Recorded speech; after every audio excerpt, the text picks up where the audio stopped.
Should you submit a new declaration in immigration court after you've already submitted one to the asylum office? Look, if you have a lawyer, yeah, I think so. If you don't, that's a tougher question. Probably not. I probably wouldn't if you don't have a lawyer. If you do have a lawyer, I would. So our people that hire us after they come from the asylum office and they're referred to immigration court, we get their declaration they wrote in immigration court. If they don't have a copy of it, we'll get it through the FOIA request, FOIA, Freedom of Information Act request. We do that no matter what, that request.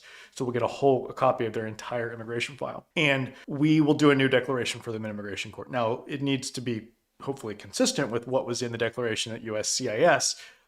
Sometimes it's not though. Sometimes the person's like, you know what? My declaration at USCIS was just wrong. It contained errors. We want to make sure that in immigration court, everything we submit is 100% true and accurate. So there may be inconsistencies with what was said at the asylum office or what was in your materials at the asylum office, including your declaration. But that's just something that we're going to have to deal with. We're going to have to explain to the judge, why that happened. But the answer to your question is, yeah, in immigration court, if you have a lawyer, I think you should definitely do a new declaration in immigration court, even though you have one that you submitted to the asylum office, to do it better, to do it in a way that judges want you to do it, that is more useful for the judge.